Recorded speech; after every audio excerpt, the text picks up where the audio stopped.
Pues cuando iniciamos este capítulo, si tuviste la oportunidad de leer el libro, te toparás con que este capítulo iniciaba con una anécdota sobre un carro.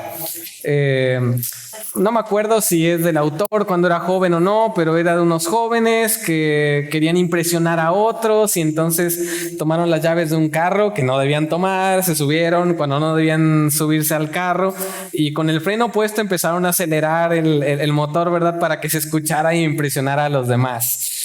Después de un ratito ahí de estar impresionando a los demás, uno de los dos como que dice, no tiene sentido estar aquí quietos en un auto, ¿verdad? Y entonces quita el freno y acelera el otro compañero y casi choca, ¿no? Y casi se meten en un lío. Esta anécdota la cuenta el autor como con el propósito de demostrar que no tiene mucho sentido quedarte en un coche acelerando si no vas a ningún lado. Y estas semanas que hemos estado estudiando sobre el matrimonio, sobre cómo Dios lo diseñó, sobre nuestro pecado en medio del matrimonio, quizás has sentido un poco así, ¿verdad? Como estar dando acelerones sin poder avanzar, como que no vamos a lo práctico, no vamos a qué con la vida cotidiana. Pero queremos entender, a partir del capítulo que vamos a iniciar ya hoy, cómo avanzar en el camino del conflicto matrimonial. Ya vamos a meternos a lo práctico, o sea, ¿qué significa que yo soy el peor de los pecadores ya en medio del conflicto, en medio de los problemas del matrimonio? Y esto puede servirte si estás por casarte, si tienes planes de casarte, si tienes poco tiempo casado, si tienes muchos años de matrimonio. A veces somos como Dory, ¿verdad? La pececita de Pixar, que se nos olvidan las cosas, como que en un tiempo aprendimos algo y después de mucho tiempo volvemos a los mismos vicios del pecado y volvemos a tener conflictos de manera pecaminosa. Pero también no quisiera que te desconectes si tú dices, bueno, yo no estoy casado y la verdad no sé si eso va a pasar conmigo. Porque los principios que vamos a estar hablando hoy no solamente aplican al matrimonio, en realidad se aplican a cualquier conflicto. Habrán algunas aplicaciones que sí se sientan muy específicas al matrimonio, pero en realidad la gran mayoría de esto te puede servir tanto en el matrimonio como con cualquier relación interpersonal. Entonces, por favor, no te desconectes de lo que estemos hablando.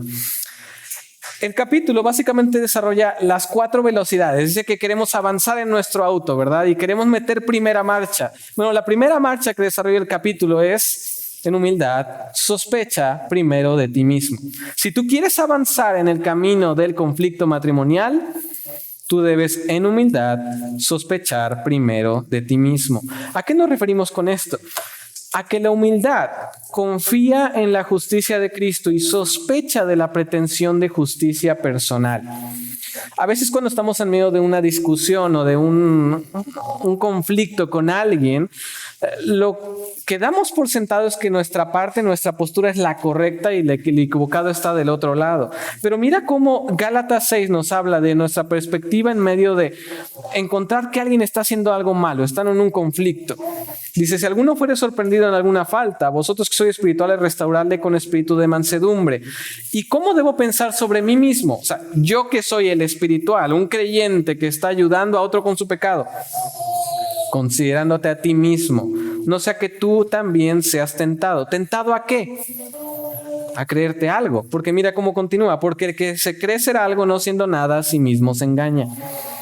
Una tentación en medio del conflicto es que tú veas a la otra persona y tú te sientas demasiado bueno en comparación. Que tú digas, yo estoy bien, es de aquel lado, la bolita está de aquel lado, allá tienen que resolver el problema, no yo, es la otra persona. Pero mira, ¿cómo se ve el ser espiritual, el desarrollar el fruto del espíritu en medio de ayudar a otra persona con su pecado? Te consideras a ti mismo. No das por hecho que eres algo, que eres santo, que estás viviendo en santidad, sino que eres consciente de esa tentación y dices, no, yo no soy nada. Yo no soy alguien que debe dar por sentado que está viviendo en santidad.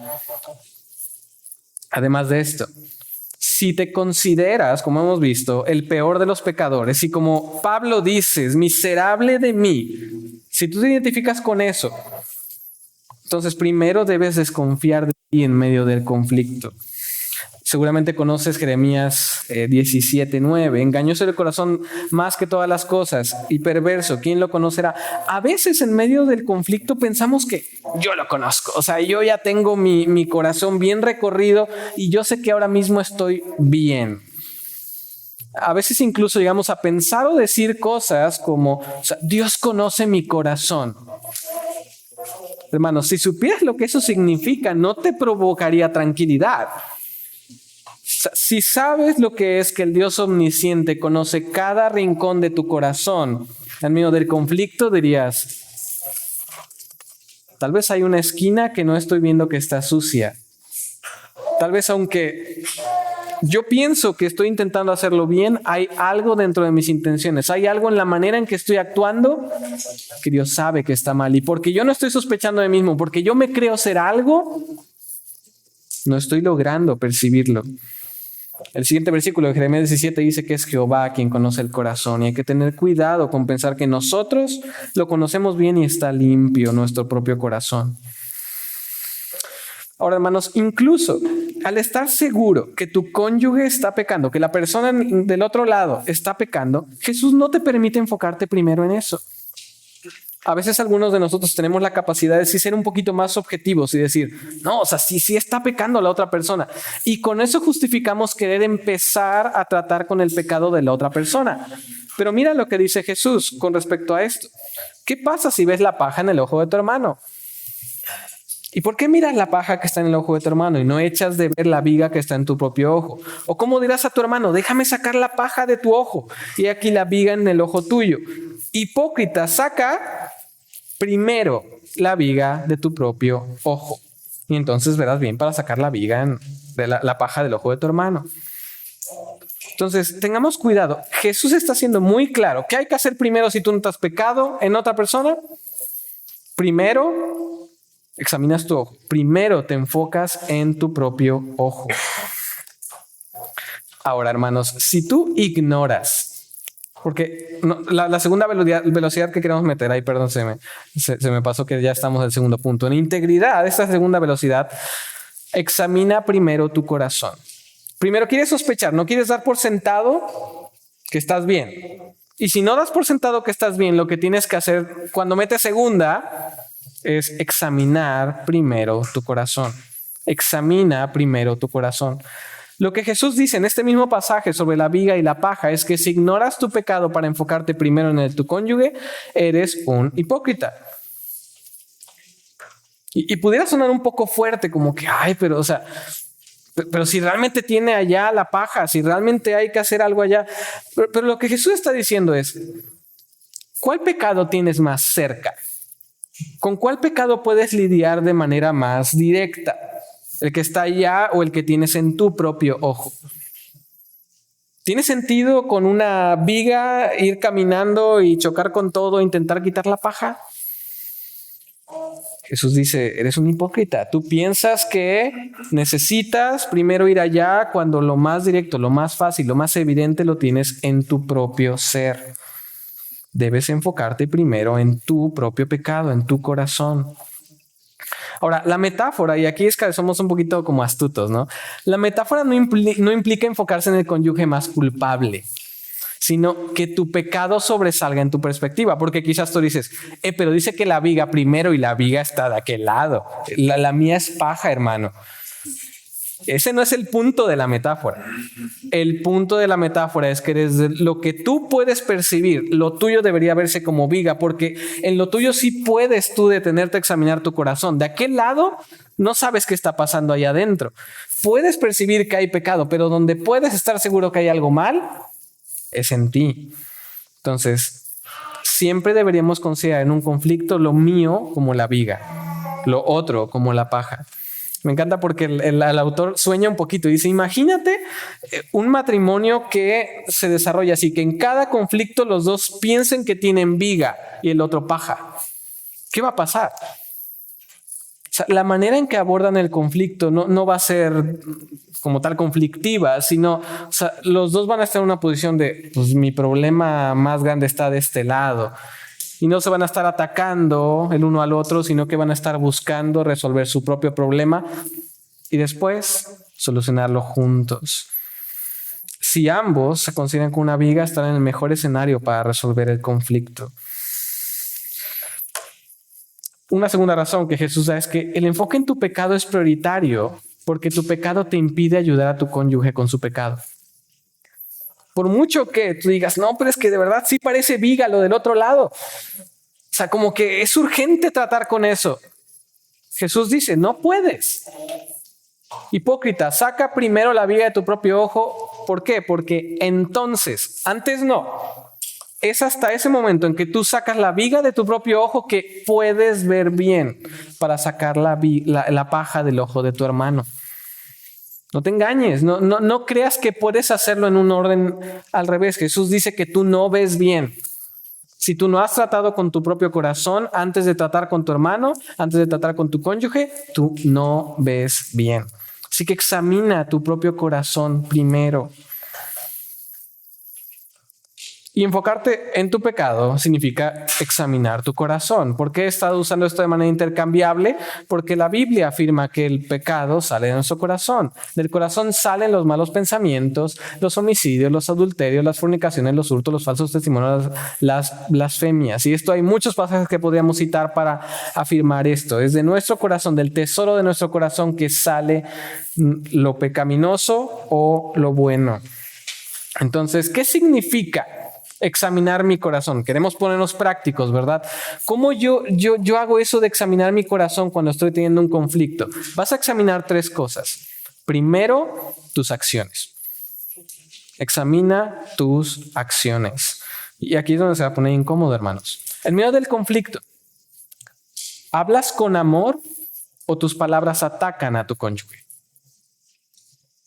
Tus palabras son una herramienta que Dios te ha dado en el conflicto. Y a veces lo que hacemos es tú.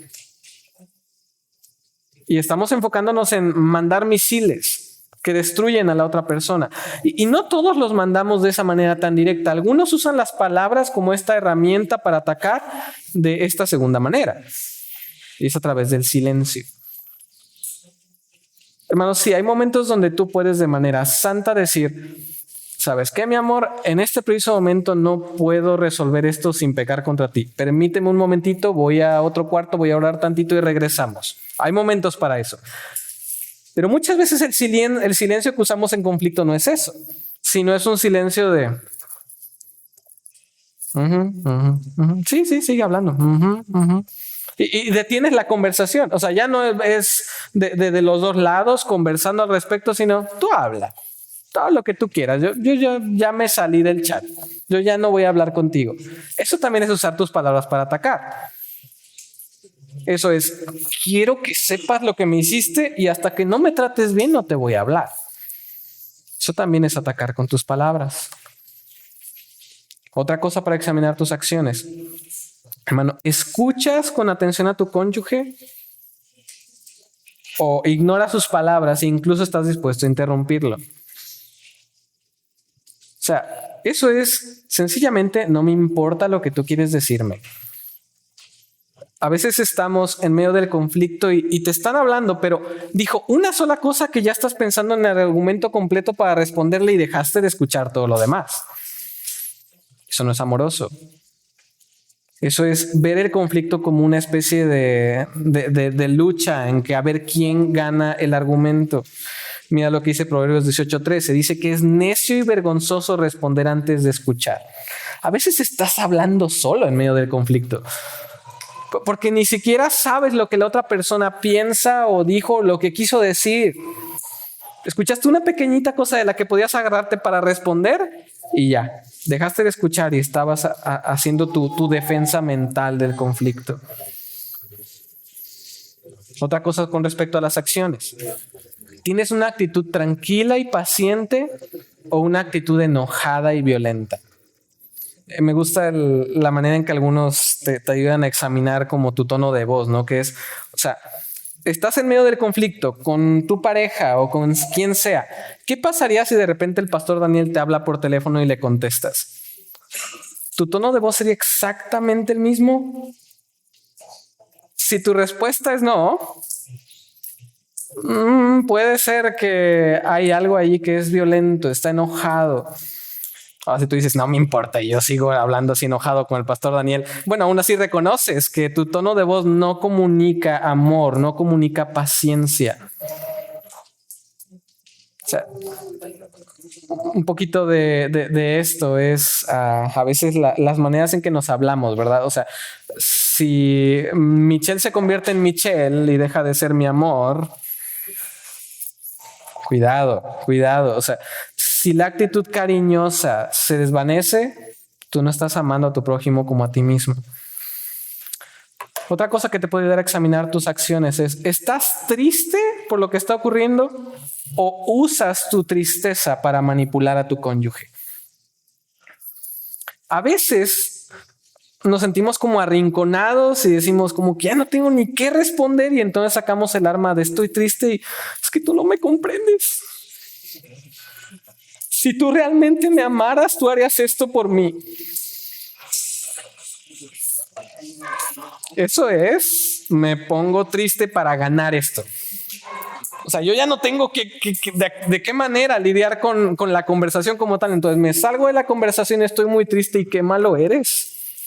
¿Cómo me estás lastimando? Deberías reconsiderar lo que estás haciendo. Manos, cuidado. Hay momentos donde sí, o sea, tú puedes ver a tu esposo, a tu esposa y sentirte triste por la dureza de su corazón. Pero ten cuidado con que estés usando la tristeza para convencer, para manipular.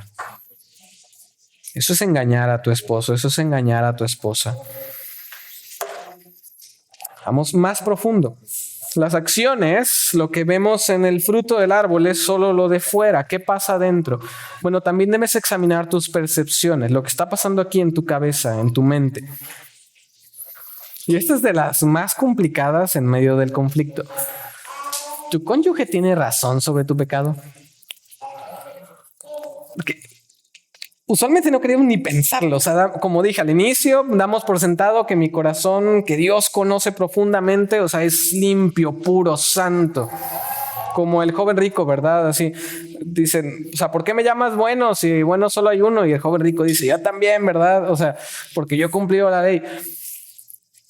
Hermano, cuando te acusan de tu pecado, tu cónyuge te dice, oye, tú estás haciendo esto que está mal, te detienes a pensar, tal vez tiene razón. Deberías. Algo similar es, ¿excusas tu pecado y exageras el de tu cónyuge? O sea, porque cuando se trata de tu cónyuge, él siempre hace esto, él nunca hace esto, pero contigo es, ay, pero... Y es que tú no entiendes, o sea, en ese preciso momento yo me sentía mal. O es que, o sea, contigo hay muchas excusas, muchas cosas que hacen comprensible el pecado, pero con tu cónyuge no solo no es comprensible, sino que traes una lista tremenda de todas las veces que ha pecado en su vida. Si el pecado de tu cónyuge se ve como viga y el tuyo como paja, no estás entendiendo. Te sientes superior a tu cónyuge. Esto es básicamente lo que veíamos en Gálatas 6:1. Te crees algo no siendo nada. No estás hablando de pecador a pecador, sino de ser inmaculado a pecador. Y le hablas así. Y esto nos pasa mucho con esto de la paja y la viga. Cuando la persona peca de manera diferente a nosotros. O sea, cuando la otra persona tiene luchas diferentes, nos es más fácil pensar, ay, ¿cómo rayos hace eso? O sea, la persona lucha con la mentira y tú honestamente no batallas con la mentira. Es más fácil que tú digas, ay, no, ¿cómo se atreve a mentir? ¿Que no entiende cómo Dios es santo? Ah, pero cuando se trata de, no sé, tú eres chismoso. Ahí ya no se ve tan grave el chisme, pero es solo tu preferencia de cuáles pecados son peores que otros. Y por suerte tú estás en el escenario o en el lugar donde están los pecados no tan graves y tu cónyuge en los que son imperdonables. Ten cuidado, hermano, no te sientas superior, no sientas que tus pecados son chiquitos y los de tu cónyuge son algo que hay, igual y ni es creyente. Por último, examinamos acciones, examinamos cabeza, pero también las motivaciones, nuestro corazón, lo que nos mueve. ¿Qué estás buscando en medio del conflicto? ¿Buscar la reconciliación o ganar la discusión. Quizás recuerdas este evento donde Jesús está hablando con los fariseos y le preguntan, ¿es lícito que el hombre repudie a su mujer por cualquier cosa? Y lo que Jesús contesta es que cuando hablamos del matrimonio, ¿cómo debemos pensar sobre esta institución? Que ya no son dos, sino uno. Por tanto, lo que Dios juntó, no lo separe el hombre. A veces en casa, en medio de conflictos, nos ayuda a recordar, o sea, ¿estamos teniendo este conflicto como dos o como uno? Porque si son dos, son los misiles nucleares de la semana pasada, ¿verdad? Que yo estoy lanzando los misiles para allá, pero si estamos como uno es, a ver, ¿qué es lo que nos quiere separar, que no queremos que nos separe? Estamos en esto juntos. Yo no quiero ser ese que separe lo que Dios unió. Entonces, ¿qué estás intentando? Ganar de manera que Andrés es más inteligente que Michelle y Michelle tirada en el suelo y yo parado sobre ella. ¿O estás buscando ambos una reconciliación en que ambos pueden amarse mutuamente? Esto también está intensa. ¿Deseas ayudar a tu cónyuge o castigarlo por su pecado? Si nomás no puedes terminar con el conflicto, o sea, ya ha durado y durado y durado, muchas veces es por lo que estás haciendo es mandarle misiles hasta que te parezca justo, hasta que ya haya sido suficiente escarmiento, porque está lastimado y quieres que sienta ese dolor que tú estás sintiendo, que te motiva. ¿Quieres realmente sacarle la paja del ojo o quieres picarle el ojo, que le duela la paja que está teniendo, tanto como me duele a mí su paja? Ten cuidado. Este lo vamos a dejar para el final porque es un aspecto más que debemos considerar, pero que es muy, muy importante y creo que nos va a ayudar mucho al final. Entonces no es un error en la diapo, vas a regresar allí en un momento más. ¿Cuál es la tercera velocidad que queremos meter? Entonces ya metimos primera, que es decir, no soy perfecto, tengo que sospechar de mí. Meto segunda, quiero examinar mi corazón. Bueno, meter tercera es confesar primero tu pecado de manera honesta. En honestidad, confiesa primero tu pecado. ¿A qué nos referimos con esto? Bueno, nos ayuda mucho definir qué es confesar. Confesar es afirmar lo mismo que Dios sobre tu pecado. ¿Por qué digo esto? Porque la palabra griega que se usa usualmente en el Nuevo Testamento para confesar es homologín. Quizás puedes identificar que es una palabra compuesta. Homologín. Misma palabra, el logos. ¿Te acuerdas que Jesús es el logos, la palabra, el verbo? Confesar es homologín, la misma palabra que ¿quién? Decir la misma palabra que Dios dice sobre mi pecado. Es estar de acuerdo, decir exactamente como describe Dios mi pecado, el homo, lo mismo, login que Él dice, eso es lo que yo digo sobre mi pecado. Y hay dos elementos que particularmente destacan cuando hablamos de nuestro pecado en la Biblia. Primero, que no tienes excusa. Romanos nos dice que todo lo que dice nos dice para que los que están bajo la ley, todos cierren la boca. No sé si habéis pensado en esa particular parte de porque usualmente nos enfocamos en todo el mundo quede bajo el juicio de Dios, pero que toda boca se cierre significa nadie puede argumentar nada. O sea, nadie ante Dios puede decir, esta vez que yo pequé, tenía esta razón para hacerlo. Mi pecado no tiene excusa. Nunca hay una condición que haga loable, permitible mi pecado. Entonces, no excuses tu pecado con las circunstancias, hermano. ¿De dónde sale lo malo? Así como el hombre bueno del buen tesoro de su corazón saca lo bueno, si sacas algo malo es porque tienes un mal tesoro en tu corazón, que de ahí salen las malas cosas. Sí, hay circunstancias donde es más difícil contener ese corazón, pero al fin y al cabo lo que sale es lo que ya estaba dentro. Por mucho que tu esposa te haya tratado de manera irrespetuosa, por mucho que tu esposo haya sido rudo, insensible, por mucho que ya le dijiste tantas veces que haga esto y no lo hace, sigue siendo tu culpa, tu pecado. No hay circunstancia que haga factible el pecar. De hecho, esta semana en grupos pequeños lo vimos. ¿Te acuerdas? Rumbo a la cruz, ¿qué pasa? Pues estaba sufriendo mucho Jesús, entonces respondía maldición con maldición. O sea, Jesús sufrió lo que tú y yo ni siquiera podemos imaginar, que fue el aspecto físico de la cruz, pero el aspecto espiritual de cargar con nuestro pecado. ¿Y qué estaba haciendo en la cruz? Perdónalos porque no saben lo que hacen. No peca, está en la circunstancia más difícil de la historia y no está pecando. Si había una circunstancia donde podía pecar tantito y era excusable, quizás era esa, pero no. Jesús sabe. Dice una palabra que no tiene que decir, tiene un pensamiento que no tiene que tener y todo el plan de la redención se echa a perder. Porque tu pecado no es excusable por las circunstancias. Por mucho que tu cónyuge parezca la cruz del Calvario, no es excusable. Sobre esto, confiesa tu pecado explícitamente. Una de las maneras en que no hacemos homologuín, decir lo mismo que Dios, es como suavizarlo y sabes que sí hice malo o eso no fue lo correcto, no fue lo mejor. No, mi hermano, o sea, te mentí. Te fui infiel.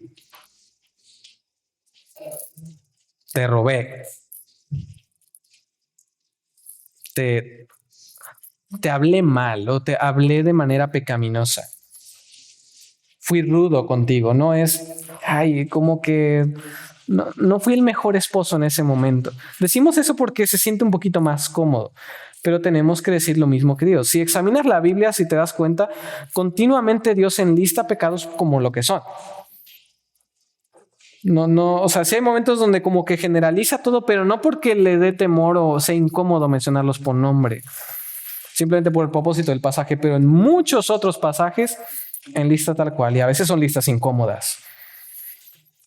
El pecado, cuando se confiesa, se dice tal cual lo que hiciste.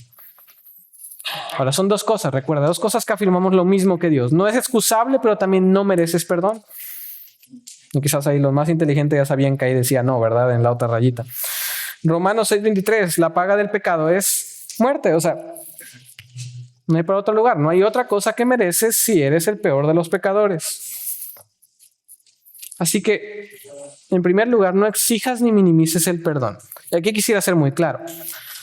No estoy diciendo que no deberías esperar que tu otro cónyuge, si es creyente, te perdone. Eso sería bueno y es lo que queremos que ocurra.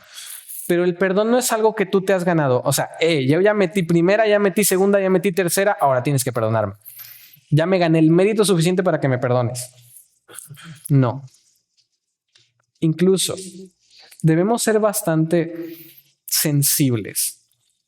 Si la falta que cometiste es muy dolorosa, no esperes que como si nada la otra persona diga, ¿sabes qué? Te perdono y siga como si nada. Permítele atravesar esa dificultad de perdonarte. Y no minimices el perdón. A veces lo minimizamos al decir cosas como que, discúlpame, y ya seguimos con la vida. Y la otra persona está lidiando con algo doloroso que le hiciste, pero tú ni siquiera le dejas lidiar en esa conversación con eso, sino que, discúlpame, y sigues y ya, se acabó la conversación. O lo siento. La mejor manera en que puedes demostrar que estás arrepentido y confesar tu pecado es pedir el perdón de tu cónyuge. Preguntarle directamente, oye, ¿me perdonas por? Yo hice esto y lo llamas por nombre. ¿Me perdonas?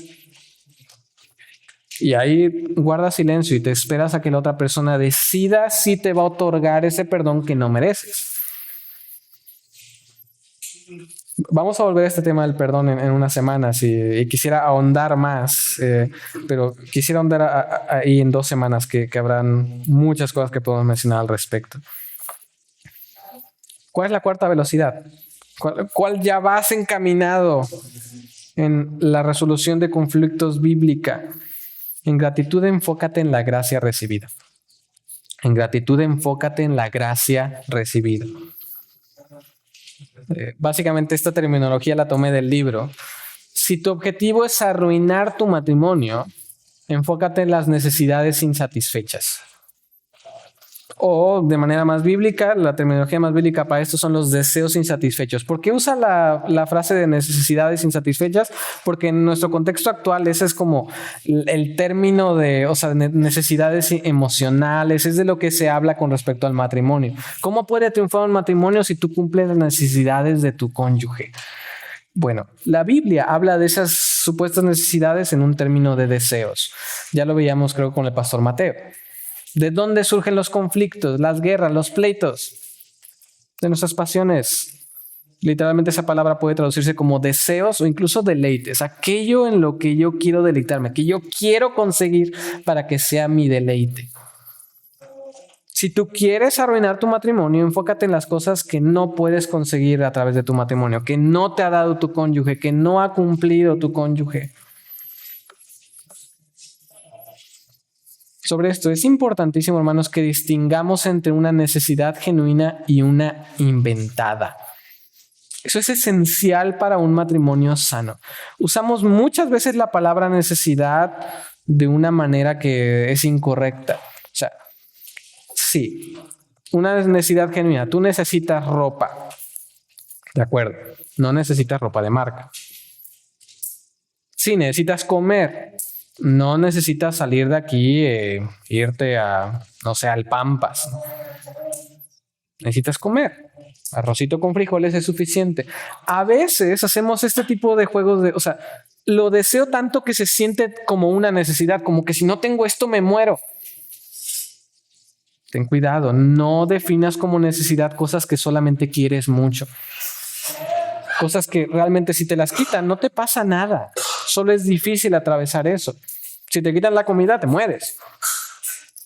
Si te quitan el que tu esposo te tome la mano en el momento justo en el que tú querías, no te mueres. Solo no es tan feliz, no es tan contento, no es tan romántico como tú quisieras. Ten cuidado. Ahora, incluso los deseos legítimos, o sea, porque a veces hablamos de deseos como en un sentido negativo. Incluso, o sea, es algo bueno si yo quiero abrazar a mi esposa. Yo creo que mi esposa me abrace. Yo quiero que mi esposa me respete. Eso es algo bueno.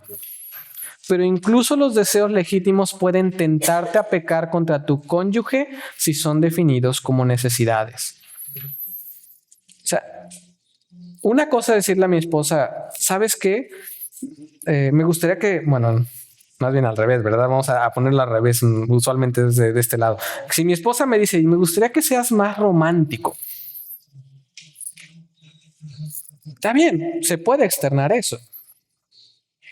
Pero otra cosa es que Michelle sabe que no aguanto el chile y me cocina muy picoso cuando no estoy siendo romántico y me empieza como a castigar hasta que yo le dé lo que ella quiere.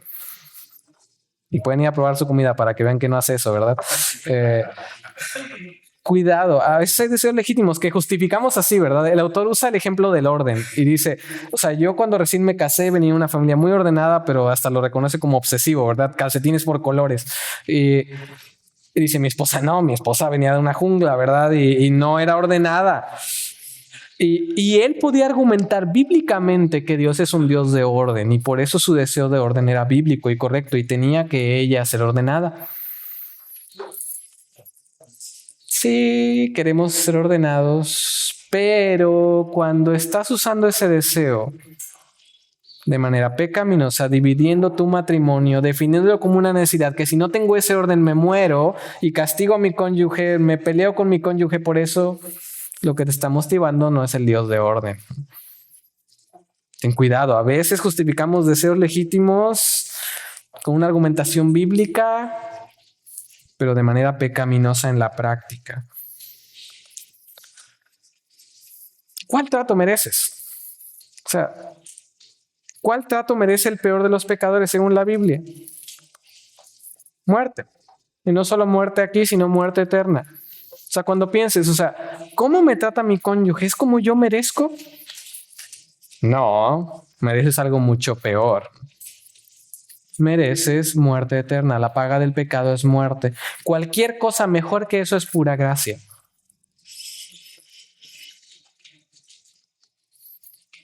como contraste al primer subpunto de esta porción. Si tu objetivo es proteger tu matrimonio, enfócate en la gracia que has recibido de Dios y de tu cónyuge. Me resulta muy interesante que en 1 Tesalonicenses 5 es este versículo que conocemos mucho de dad gracias a Dios en todo, pero ¿qué dice justito antes? Es en el contexto de estar siempre gozosos. No creo que simplemente Pablo a veces como que empieza a divagar y dice como que me faltan palabras en la carta y empieza a lanzar mandatos. Eso quiere decir que aquí hay una relación entre el gozo, la oración y la gratitud. Si tú no estás siendo agradecido, probablemente no tienes gozo. O sea, tú pierdes acceso a disfrutar de tu relación matrimonial si dejas de ser agradecido por lo que sí puedes agradecer. O sea, te hacen el huevito con champiñones y no es exactamente como a ti te gustaría. O sea, te hicieron huevito con champiñones. O sea, deberían darte muerte eterna, pero te dieron huevito con champiñones, aunque no te guste mucho. Hermanos, debemos meditar o sea, yo no merezco que Michelle siga viviendo conmigo. Lo que he hecho en su contra, si lo evalúo a la luz de quién es Dios, cada día que despierto con ella no te has ido. Pero si empiezo a ver las vigas en ella y las pajas ya se me fueron volando porque estoy ciego, entonces no voy a poder disfrutar de mi relación con ella. No voy a poder decir, gracias por ser tan paciente, gracias por todo lo que haces por mí. Voy a estar examinando todo lo que hace, viendo todo lo que hace mal, porque no soy agradecido y pierdo entonces el gozo. Entonces, hermanos, ¿cómo avanzar en el camino del conflicto matrimonial o en cualquier conflicto? Estas son las 4 velocidades que tenemos que meter. Ser humildes, íntegros, honestos y agradecidos. Sospechar primero de ti, no del otro. Esa es tu inclinación pecaminosa. Sospechar primero del otro, no. Primero de ti mismo. Examínate primero a ti mismo. Confiesa primero tu pecado. Que tu conflicto, y puede llegar a ser esto, que tu conflicto llegue a ser por bien quien confiesa primero. Si ustedes son fieles en buscar esto que estamos aprendiendo, en aplicar las verdades del Evangelio, tú puedes empezarte no, déjame, yo te pido perdón primero. Entonces, no creo que tanto. Eso revela mucho de cómo estamos viviendo nuestros matrimonios. No estamos viviendo el Evangelio. Si eso te parece algo tan lejano, es porque no estás viviendo el Evangelio en tu matrimonio. Y aquí es donde encontramos la partecita que nos falta. ¿Por qué querría yo hacer todo esto? O sea, honestamente no suena muy atractivo. O sea, en medio del conflicto yo no quiero pensar en mi pecado, confesar mi pecado, eso es difícil, eso es doloroso, eso. Prefiero enfocarme en el de Michelle. Más sencillo. Bueno, examina tu corazón. ¿Estás buscando tu propio reino o el reino de Dios en tu matrimonio? En otro libro que leía, me gustaba mucho cómo desarrollaba cómo a veces ese periodo de enamoramiento que tenemos antes del matrimonio luego se desvanece y nunca vuelve nada como eso, porque estábamos buscando un matrimonio para nuestra propia felicidad. Estábamos buscando una persona que se ajustara a nuestros planes específicos de nuestro propio reino terrenal. Que sea alto, que sea guapo, que sea mayor, que sea de mi edad, que sea doctor, que sea arquitecto. Estamos buscando que todo cuadre en mi plan. Y entonces nos casamos y el plan no empieza a cuadrar. Y ahí empezamos a chocar y decirle, oye, no estás sirviendo a mi reino. Y empezamos a sacar los misiles nucleares, empezamos a atacar a la otra persona. Porque estamos luchando por el reino de los egos, por el reino del yo. Estamos viendo mi vida como central y tenemos que reconocer que siempre vivimos al servicio de uno de estos dos reinos.